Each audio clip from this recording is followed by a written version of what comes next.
becoming an entrepreneur. Yes. You said you were working for FedEx. Yes, at the airport. Mm. And there was 3 strikes. Ooh. And I hit the 3rd strike. And I was commuting. So the job would be 3 a.m. I would have to be there.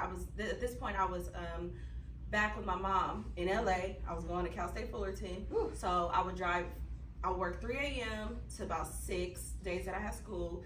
Drive 6 a.m. to Fullerton, and then I had classes at Irvine. So I would drive to Irvine, get out of class like 8 p.m., 9 p.m., get home about close to 10, get a little nap, 3 a.m. like LAX or the LAX. Oh, Wow. Yeah, so Orange County? right. Well, my cousin was working there at the time, so I had a little insight, on how to get the job. So, anyways, 2 of the strikes was tardiness, obviously, and then my 3rd strike, it was something with the plane. I was sleepy. I don't know. It was just a lot. And anyways, I had just got a new car, and they fired me, and I remember sitting in the car just bawling at 4 a.m. And my mom, I was talking to her like, oh my God, what am I gonna do? I just got this new car, got this, that. She said, remember this moment. Like, sit in this, because you're gonna remember you never wanna feel like this again. You know, just that someone can take something from you, you know, pretty much, that you're not in control. And so I always refer back to that moment, because I was just taken back, because I'm like, what is going on? And then I remember praying, like, God, please, I'm already doing hair, but please, can you just get me through, at least till I graduate? And so I started doing hair, and even though I was working in the shop, I walked in the shop like, hey, can I work here?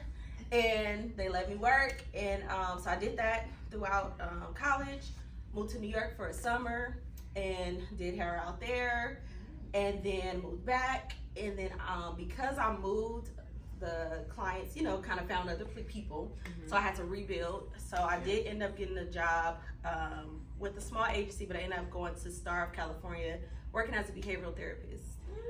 This place next door, Easter Seals, that was our competition. So it was ironic. I worked for Easter Seals. Oh, really? Yeah. They have interventions for children with autism. Boom. Wow. And it's funny that they're next door, because I'm just like, wow, full circle. But I was working with Star of California for about 2 years, because I came back in 2016. Yeah, so worked with them, and just understand, and it's all divine, because just working with people, whether it's clients or now managing a team somewhat, and it all just makes sense. And just me as a person too, like ABA is really, you know, essential for your everyday life. And so after that, I knew it was time that, okay, that chapter's done, put in my 2 weeks, and then actually I put in my resignation, but then I stayed until my contract was up in February. After that, I got with a PR agency, but then I went full-time with hair. Oh, okay, nice. And so, yeah. So how long did you open up the salon, and was that the same point as doing hair full-time, or were you doing hair full-time and then you opened up the salon?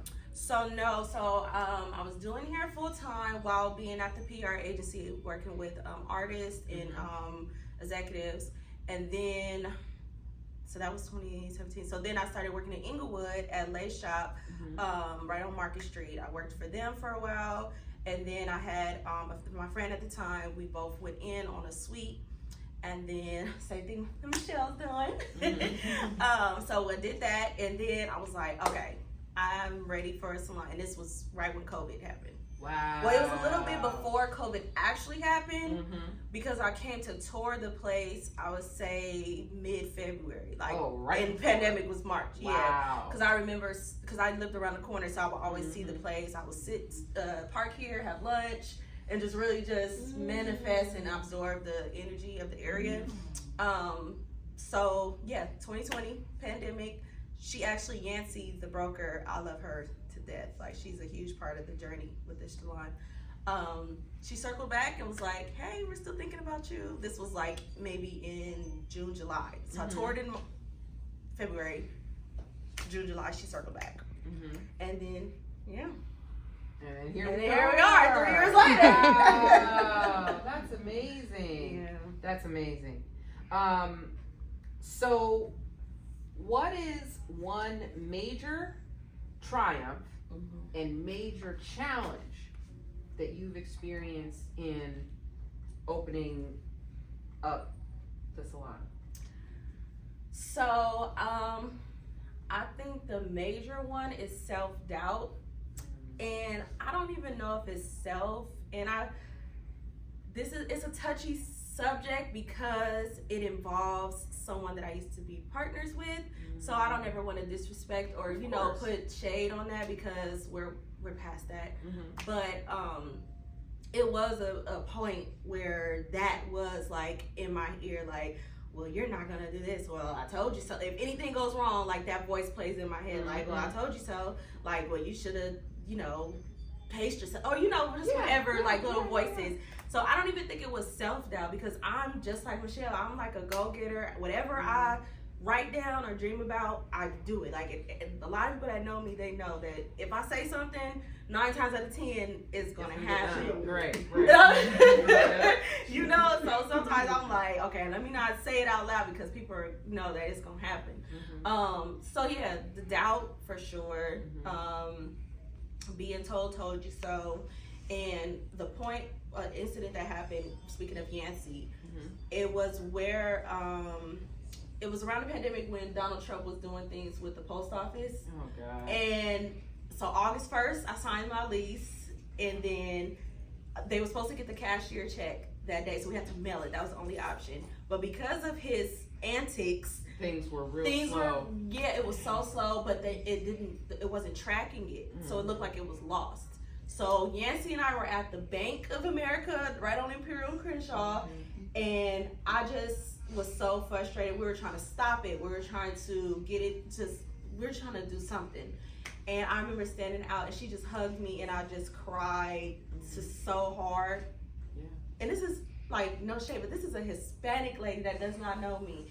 And we were able to just connect in that moment, and I just felt like it may not be huge, but that moment I felt like, what am I doing? This is not it. But it's funny, the cashier's check delivered on the 7th, and in 7, if you believe in spiritual numbers, the 7th is when it delivered, and 7 is your life path number. Oh, that's awesome. Yeah.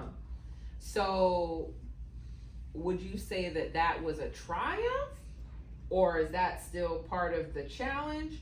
And if it is not part of the triumph, what's your biggest triumph? I think getting into the shop, it was more that challenge. The triumph, honey, that triumph happened while I'm in here. Just again, new to, I'm used to, this is me and my clients, this is what we're doing. But I think when it comes to just different personality styles and stuff at the moment and different expectations, I'm a support. I'm like, whatever you need to do, like, let's do it. You can do this, you can do that. Like, and I feel that, and this is not to just put it on another side, but I feel that some people can resent you for holding them accountable in certain areas. Of course, that's why people don't hold people accountable, because it's hard. It is hard, and so I got misunderstood in certain situations with that. But I would say at the end of the day, everybody who I've had those type of interactions with, they left with something, and I left with something. Like, I've grown and just figured out and just became more strategic on certain things.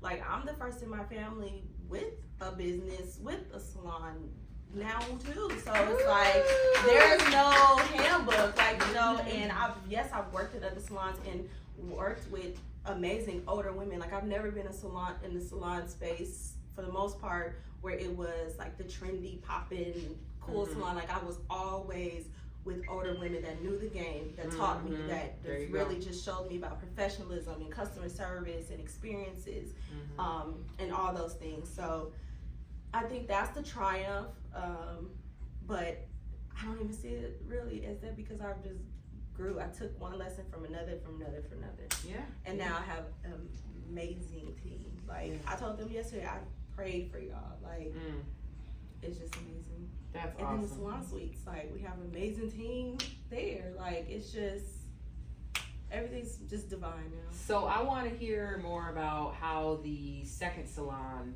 how did that come about? Well, this honestly first was the idea was going to be to make it a salon suites. But I love just back in the days how it was unity and community and girl talk and trends and just how it used to be. So I wanted to create that, and so I think I started just looking at salon suite businesses on YouTube. And then my boyfriend, he's into real estate. Like he really loves all things real estate. And so it's really the perfect merge. Honestly, it's beauty and real estate mixed together. And I'm really big on entrepreneurship. And like I told y'all, my superpower is being resourceful and connecting the dots. So really just honing in on that. And Salon Suites was the best place to do that. And then especially being a stylist, braider, I knew it was important for us to create it, because Phoenix Salons, Sola, Salon Republic, my salon suite, I think the only one that's owned, like created by a stylist is Phoenix. Wow. And then there's other franchises that are just investors that are like, okay, that's good business. So I knew it was important that we take stake, in those type of things. Absolutely. So we know what we want. We know the type of environment we want. And then not just even hairstylists. I wanted to open it up for beauty professionals, period. Yeah. Yeah. So that's why you have a variety of services at the new place. Yeah. That's amazing. That's amazing. Yeah, and bridging the gap between me being in PR and marketing, because that's really what makes the difference too. Outside of the environment, is how can you market this entire place in these other businesses? And so that's my thing. Like my degrees in that. I've had experience in that, and so that's what's going to set Styles and Company Salon Suites apart. That's so exciting. Like our competition is those people I just named. Right. That's incredible. And so what did you do to overcome the doubt? Kept going, honestly, and just I knew from the get-go, like, hey, if there's no one ever in any of these chairs that I've invested in, I can pay this rent. I can keep the doors open. Right. I'm whatever. So I think as long as I knew that and had my foundation intact, whatever happens, honestly. That's awesome. It just kept going. And how do you celebrate the triumphs? I think how do I celebrate? I don't have time to celebrate. I don't really have time. I mean, vacations for sure. But no, just like self-wise, I write in my journal. I talk to God. Of course, I pray actively, like follow God, but just really having that conversation with him, like any little cute moment, he does this cute stuff. And I was like, thank you, God. Like just celebrating in those moments and just showing gratitude. Writing my book was a form of celebration, honestly, because it was 13 years worth of things that I just had to get off. And once it just came about, of course, there were challenges. Who's not going to have a challenge with a book called New Growth? So a lot of shedding and all that, but just really standing in gratitude and celebrating myself and saying, like, you came a long way. Like, I could have been a statistic. Like, my life is very polarized. It could have been this or that. And I literally went the other way. Yeah, that's amazing. And, listen, having an active gratitude practice, that is how you celebrate, right? It doesn't have to be some extravagant whatever, but just moments of just thanking God, universe, whatever you want to call it, is everything. So that's beautiful. And I love how you said your book was also an expression of celebrating the triumphs, right? For sure. Because you've taken all of those lessons and put them into a beautiful, something concrete that other people can learn from. Yeah. So, and I wouldn't be able to do that too without the experience in ABA too. Because a lot of the worksheets I have in there was a lot of the things that we practiced in ABA with clients and stuff like that. So just being able to bridge a lot of gaps, and that's again my superpower. But now I'm doing it, like my best friend said, for myself and the things that I want to do. That's incredible. Oh, I love it. So, if you could give this group of beautiful humans one piece of advice about going into business for yourself, what would it be? It may be cliche, but stay the course. Honestly, and doing the work, things change, but know your seasons. Like, at least have a trajectory of like, okay, during this, I know personally from September to December, God is gonna test me and my business. So I'm armed up and I'm ready for it. So pay attention to your business, like knowing how things are gonna go, being an analyst, of your business. Pay attention, be more of a listener than a talker, I would say. And really kind of figure out what people need, but still set boundaries too. Because that was a big thing for me. I didn't really know boundaries. But boundaries are like super important. And it doesn't matter if they agree or not. There's compromises, of course, but if these are your boundaries and this is what it's gonna be to make sure you're whole, then you have to stand on that and stand on it no matter if you get one supporter or 10. The people who support you is the quality, not the quantity. So stay the course and all those things. That's amazing. Yeah. Thank you. Woo! Does anybody have any questions? Any questions? It's okay if you do. It's okay if you don't. No pressure. No pressure to have any. I will say I love what you said about seasonality. That is one of the kind of milestones that in my line of work that I have to help business owners be aware. They may intuitively know, kind of like what you said, but sometimes if you feel like there's something wrong with you if there's a slump in your business. Oh shit, what's happening? But if you're in business long enough, you can start to see, oh, well, September to December, it's just gonna be slow. It is what it is, and then you plan for that and you budget for that and all those types of things. So, as a general practice in any kind of business, you can count on November through January being slow as shit. Yeah. So just be ready for it and don't think that you're not doing something right because business is slow. So unless you're in retail, well then November to January are your money making months and you better save up the rest of the year because you ain't gonna be making. Depending on what you're selling. Depending on what you're selling, but generally speaking, you say you stack bread in those 3 months and then the rest of the year, you do what you can with what you got. So and creating arms for your business. Like if you know that it's gonna be slow in this period, then focus on community this season. If business is slow around this time, like I said, community marketing, like focus on that. Get your content set up, focus on that. Okay, I need to go hard on email marketing this month because it's a little bit slower. And finding what fun ways to communicate with your customers or with your clients or your audience. Always market research, seeing what people are talking about, but finding ways that you can join in on the conversation authentically, though, that it tailors to your business and what the message is for your business. And lastly, identifying your 4 core values for your business is super important. Basically, what that does is help you make better decisions for your business. When opportunities come, you can ask yourself, okay, these are my 4 core values. Here's the opportunity that comes. Does it align with this? Does it align with this, or this? And then you can make that decision if it makes sense. So that kind of helps your brand stay consistent, on brand, and being able to make right decisions. Yes, absolutely. Oh, well, thank you so much for opening up your space to us. You know, it was funny because Liza was like, "Girl, I told you back in the day that you could have used this spot," and I was like, "I know." That was perfect but timing. it happened when it was meant to.